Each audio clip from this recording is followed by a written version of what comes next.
There are 5 secrets buried in the raft.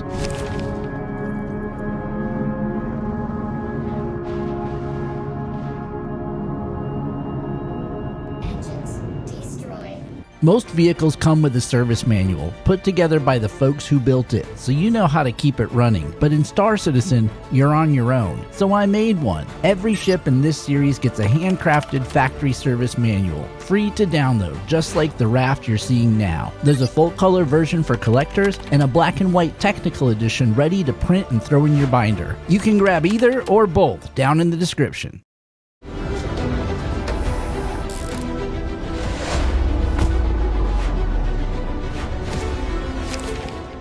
Hey friend, I'm Dusty Star and I'm glad you're here. Grab a drink, grab a snack. Today we're taking a close, honest look at the Argo RAFT.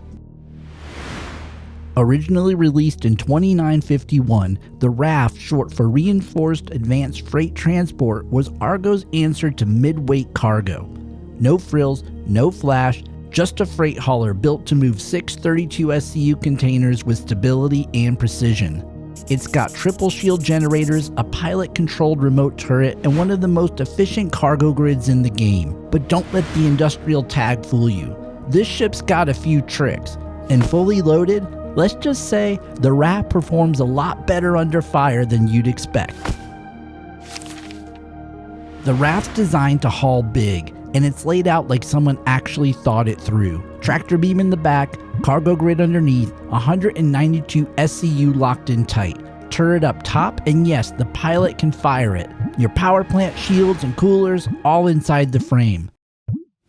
The elevator is going to frustrate you at first, but once you start hauling freight, you'll see exactly why it's built the way it is. The layout is smart, but there are things it doesn't show you. One critical system took me longer to find than I'd like to admit. And when you finally load this thing up and fly it into trouble, it handles a whole lot better than it has any right to. Now that you've got a feel for the RAFT systems, let's talk upgrades. A quick note before we dig in. After the 4.0 patch, Stanton's shop stopped selling military and stealth components. That stuff is still out there, but if you want it, you've got to loot it from bunkers, wrecks, and PvP zones, and that ain't always easy. So for this build, I went with the best components you can buy straight up at local shops, just real upgrades anyone can track down. I selected the top 3 components in each category, so let's get started. First up, coolers. And no, they don't boost performance, but they do determine how well your components survive under pressure. And the RAFT comes stock with Cool Core Industrials. Decent hit points, fair cooling, nothing special. But for a few extra credits, you can swap in a pair of snowpacks. Same industrial class, but upgraded to grade A. Cooling goes from 26 to 29, and the hit points, that's where you feel it, from 710 to 920. Now, is it cheap? No. But if you're flying full loads across hostile space, you're buying insurance, not just airflow. Snowpacks are the recommendation here. Set it and forget it, and don't look back.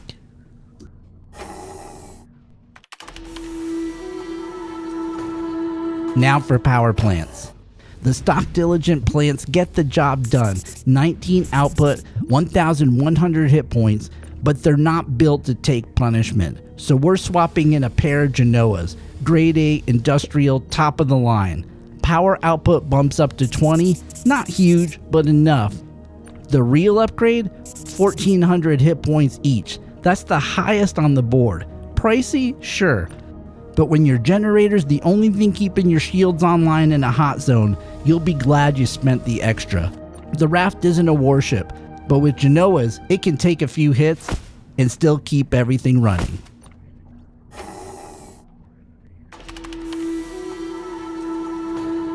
Alright, on to shields. The RAFT runs 3 generators, which give it serious staying power for a hauler. Stock loadout uses Aspis Industrials. They're fine, but if you want to walk away from an ambush fully loaded, you upgrade. We went with Ramparts, Industrial Grade A.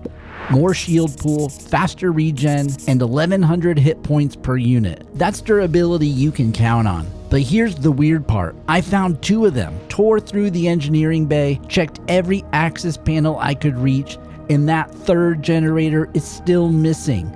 So if you know where Argo stashed it, drop me a comment. I'll owe you a beer and a better video. So just remember, 3 ramparts don't make this ship invincible, but they'll make damn sure you don't go down easy. Next up, Quantum Drive. And if you're running cargo, this is where the money's won or lost. The stock Bolon drive is slow and drags with a long cooldown. The Huracan's faster, but it burns more fuel, and you're still wasting nearly 40 seconds before the next jump. That's why I went with Hamera. Civilian, grade A. Clean numbers, and check this out. 163.64 gigameter range and a cooldown in under 16 seconds. It's not the fastest drive in the verse, but when you're running back-to-back contracts, it's the one that keeps your schedule tight and your margins clean. Low fuel draw, long range, fast turnaround. For haulers, the Hamera isn't just a good choice, it's the smart one.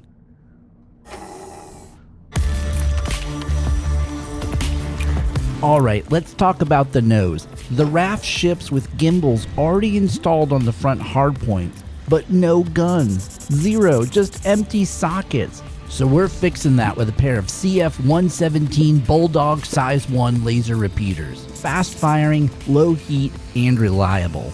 They won't melt a fighter, but that's not the point. These are for tagging soft targets and buying time, giving you something to work with if the turret's cooling down. If you're hauling solo and run into pirates with no front-facing weapons, you're asking for trouble. Drop the credits, bolt these on. It's worth it.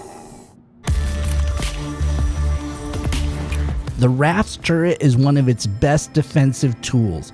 Dual size 3 repeaters, pilot controlled, and locked to a high angle mount above the hull. But here's the catch. If you want to upgrade those guns manually, you're not getting up there on foot. So I did something different. I flew up in the Argo tractor.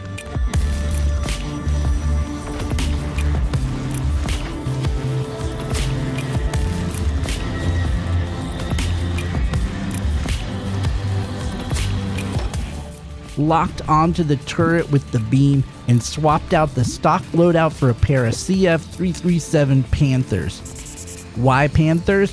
High rate of fire, low recharge, fast projectile speed. 750 rounds per minute with double the velocity of the attritions. In a fast pass or a retreat, that extra speed means more shots actually land. And if you're piloting solo, that turret is your lifeline. Panthers give you control. And sometimes the best upgrade is the one you had to work to install.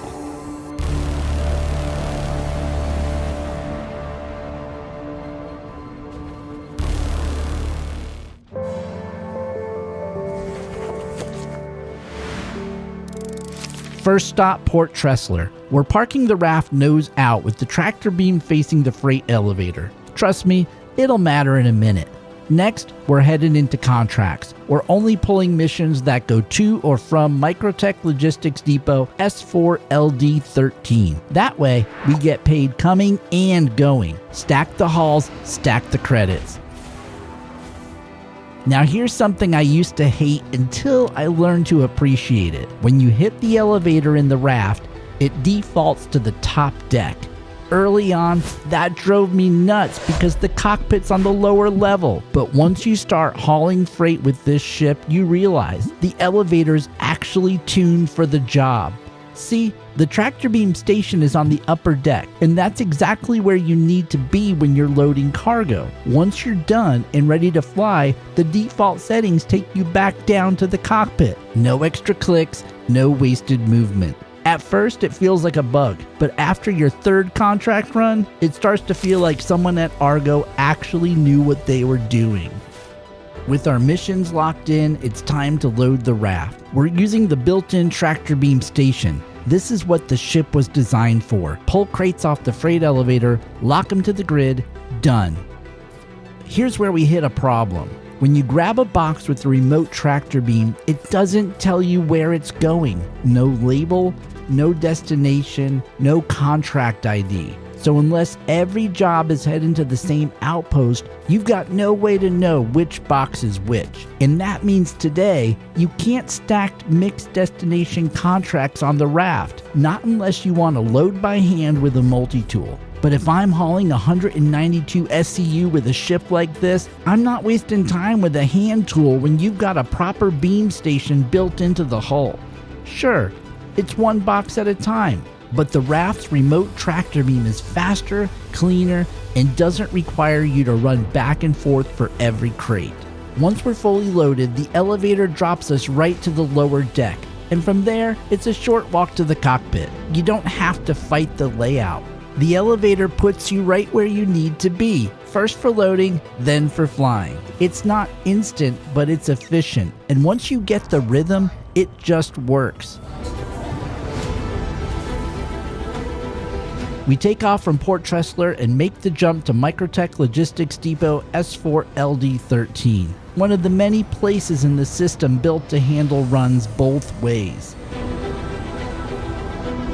As soon as we touch down, the elevator takes us right back to the upper deck, right where the beam control station sits. We offload each crate into the waiting freight elevator.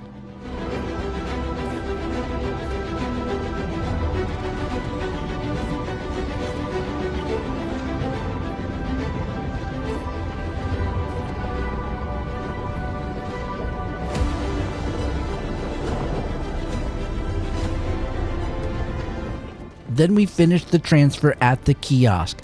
That's 2 contracts down. We load the outgoing freight for Port Tressler onto the elevator and stack it into the raft.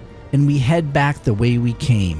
One more delivery, one more payout. Simple route, solid returns. And the whole job done without ever touching a handheld tractor beam.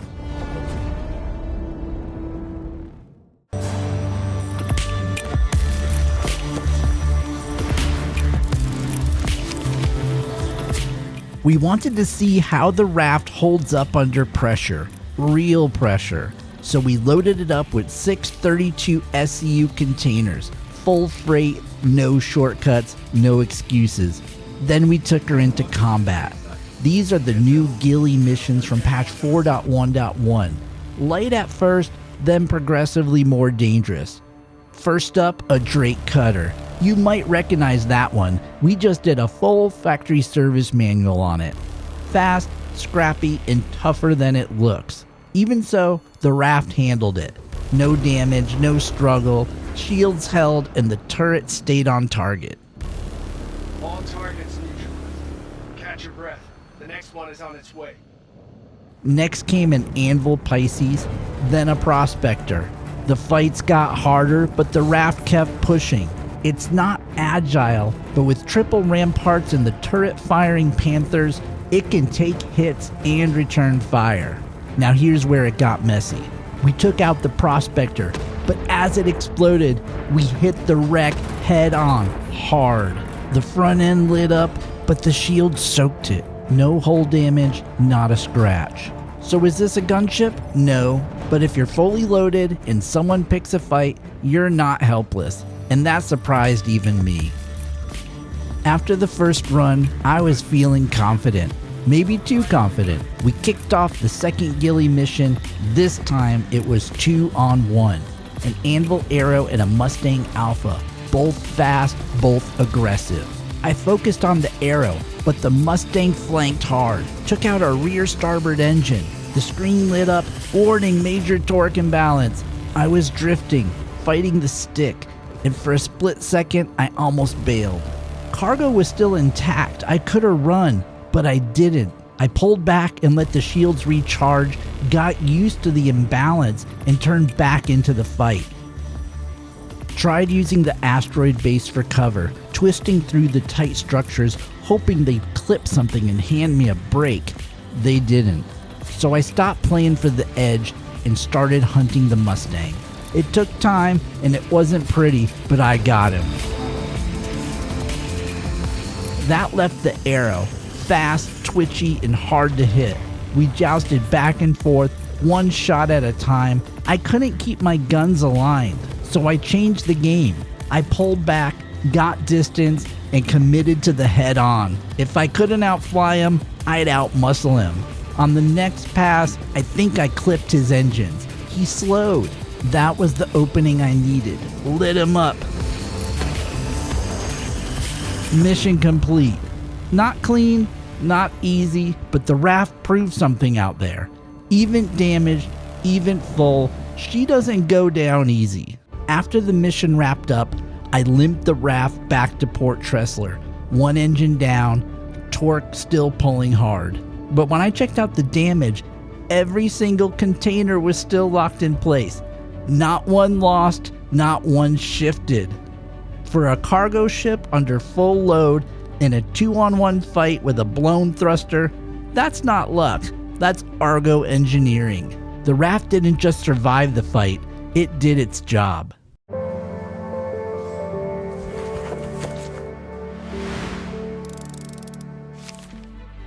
The RAFT doesn't try to stand out. It doesn't need to. It was built for pilots who judge a ship by how much it can carry and how well it holds together when everything else starts coming apart. But out here in the middle of a freight run stacked with 192 SCU bouncing between station and dodging trouble, that's where the RAFT earns respect. The layout is functional, the tractor beam makes solo loading possible, and the elevator that annoyed me at first, it turns out to be one of the smartest design choices on the ship. But if you want a ship that works as hard as you do and keeps going when others would break down or bail, then this is it. If this video helped you or made you see the RAFT in a new light, feel free to pass it along. Seeing folks share these factory service manuals has meant a lot. This series is something we're building together, one ship at a time. Both RAFT manuals are linked in the description. There's a black and white print edition for your binder and a full color collector's version that's built for reference and display. Great for long quantum jumps or just dreaming about your next ship.